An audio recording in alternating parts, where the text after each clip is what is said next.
Uncollected boss battles. Yes, that's what we're going to go over in this video. I should be going over the Cavalier ones, but I think that may be separated out for something else. I know a lot of people are trying to put guides out about Cavalier, but at the end of the day, there's a lot of stuff that needs to be focused on that one that I think would take a little bit more time. And as well, there's more of a let's push the 4-star narrative, which I think is always best to train on Uncollected first to then move on to Cavalier down the line. But let's cover the boss battles in Uncollected and see what some good counters, break down some special attacks, especially on Professor Xavier, and as well Apocalypse, and figure out some good tactics to take them down.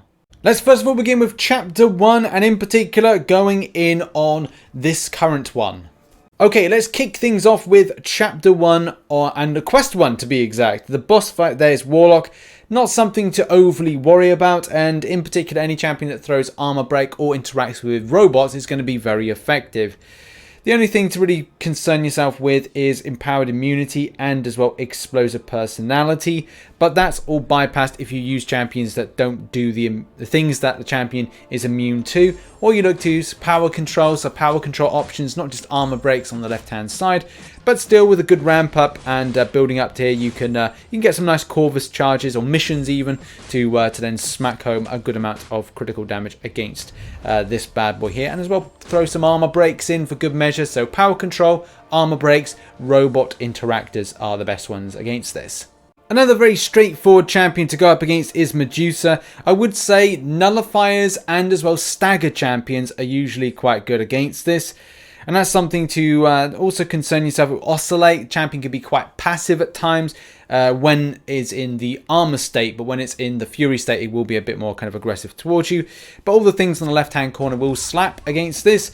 Doom definitely slaps.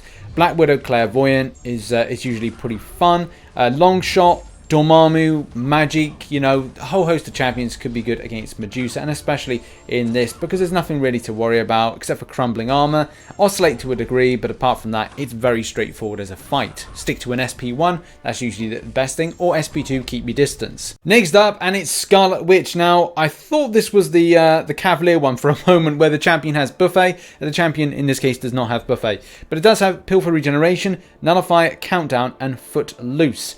And I would say for this that the best thing to do is a stagger champion rather than a nullifier.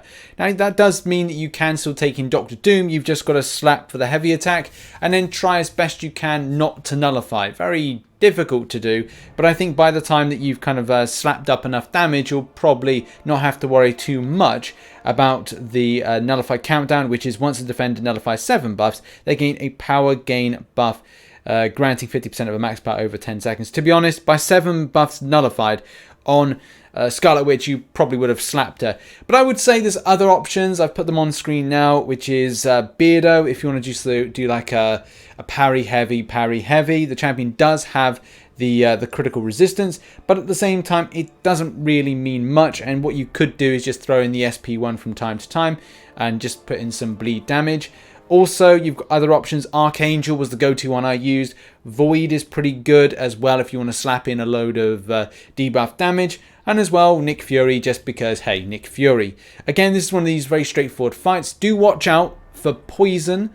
Poison that Scarlet Witch usually throws. And the reason that Beardo has got Nick Fury in the team is that if he has a skill-based champion, and as well based on his leadership ability, and the percentage is high, it will look to shrug off chance whenever debuff is gained, consume 1 kinetic potential to purify it. So that would help out in any kind of regard for this particular fight. But there's other options. You could use Hulk Ragnarok as well. That's another option. Standard Hulk.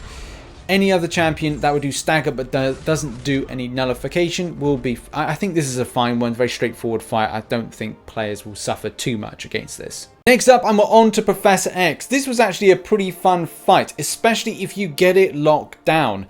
Any champion will do against this. It's just a case of understanding the way the champion works. I think more so for special attacks. On the SP1, which I should be throwing on screen at the moment, is that when the SP1 is thrown at you, there will be a first bit where something wrong runs along the bottom. If you're familiar with your mole man evading, so when that thing comes along the bottom, swipe back. Then while you're back further, watch out for the projectile of energy coming towards you. At that point, It's just a case of when it's close to you, swipe to the left. Easier said than done, but practice makes perfect. Then the champion is more than likely to go into a channeling state. Whilst in that channeling state, you can go out to hit the champion like that. But something to bear in mind is the falter. Once the falter comes up as falter ready, it's then a point of just hitting the champion and then swiping back. So as soon as it says falter ready, hit out the champion, and then it will come up with falter on you, and then you can swipe back and keep back until falter ends. It's like fighting Ebony Maw, but this is a lot more easier. It just means that when you're hitting out at Xavier in that state of being faltered, you're not hitting something that misses and then is smacking you in the face after. Keep the champion at the SP1, but at the same time, look to what I said there. So the falter, it'll come up with falter ready. So don't worry too much about anything else. Just falter ready, hit the champion. You then get the falter up, swipe back immediately. So hit, swipe directly back, keep back, and then wait for it to expire, and then you can then hit in again. A parry, just to kind of like smooth you into a new chain of combos, is usually advised, especially for this. This was a very straightforward thing, and if you get it locked down, it is great. Next up is Majik, and I said a moment ago about being confused with the Scarlet Witch of Cavalier. I actually got that wrong. It's actually Majik, who's got Buffet and as well Special Chaos with the inversion, so it means that the champion does inverted controls. Now, I would recommend for this, if you struggle with inverted controls, especially after special attacks, is to use the likes of Emma Frost or Mr. Sinister. For this particular fight, I did concentrate on just throwing special attacks that do power control. Maybe power control would be good to suppress going into limbo. That is one of the biggest problems. Limbo tick damage is frustrating. So having a champion that interworks with that and suppresses through neurotoxins or through blades, kind of like villain, but not villain, but the mystic ability to have danger sense can be very helpful in general for this. So yeah, there's lots of options to take this down. Just don't do buffs and it should be okay. Power control, but no buffs. Dormammu, an option, possibly. Inverted controls, if you struggle with, go Mr. Sinister and Emma Frost. But as long as you've got those counters locked down and as well understand Majik as a champion and Buffet, you shouldn't go wrong with having suitable options. In any case, I just use Archangel because like Archangel is amazing.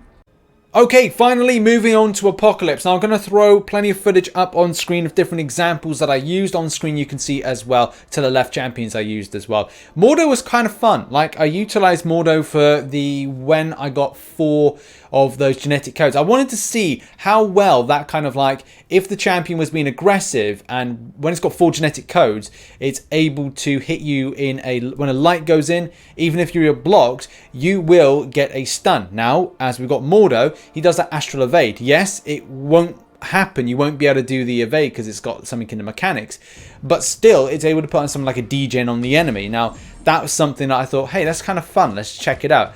And it was working pretty well. The build up to an SP3 all the time had a nice kind of cycle, and as well I was really enjoying kind of evading the SP2 at times until the game became pretty trashy when it came to functionality of inputs. I locked down the SP2 quite well, and I must admit that was one of the fun things to do. Like when you've got those 3 balls coming towards you that kind of like swipe, swipe, third swipe, then you're able to then get back in after the champion flops on the floor. After doing, I think it's like a drop kick or something, it's a good opportunity to then hit on through. The biggest problem is when the champion gets to that point of 4 genetic codes, it becomes a little bit more frustrating. You will have to rely more on your intercepts, and robot champions seem to be the best against this. I would say practically, because the champion has the little foresight, which is intercepting an opponent's dash attack with a basic attack, grants the attack a passive fury charge, increasing the attack rating by 200% for 5 seconds. This is incredibly helpful and does mitigate some of the damage by the damage output you're able to do. Beardo was a great option, especially with Petrify, from having a robot champion, but a tech champion on your team, because then you're able to suppress a lot of the regeneration if the champion doesn't have it. But the power side of things, I found that very helpful as well. But yeah, you just got to watch out for the genetic code 3 and 4, and I would say any champion that is a robot based champion can be helpful for you. Off the top of my head, I think it's Darkhawk, Warlock, Ultron, Ultron Classic, and as well Guillotine 2099. So there's loads of options there to take on this champion. and as well have a bit of fun doing it. I would say I would have liked to have tried Guillotine 2099, and maybe I'll utilize that when I do my next few runs, but we'll have to see what happens with that. But yeah, this seemed to be pretty good. Robot champions all the way, but many other champions can be helpful. As I said, Beardo, Mordo, the list goes on with helpful options to take this down. It's just a case of how well you play, how responsive the game is at the time, and just, you know, RNG at the end of the day. But man, there is so much content out at the moment, and I predict that Mutant Treasure Island will be put back into the game after the scuffness of yesterday. But yeah, I've got so many videos to make on stuff, and I think there's going to be some early access things to do as well. So yeah, lots of content on. Lots to keep me occupied, lots of recording and editing to do. So yeah, look out for content coming very soon on the channel, today, tomorrow, whenever. Make sure to catch up with the recent video that's there, some other content over the left-hand corner, some stuff down here, and I'll see you very soon. Bye-bye for now.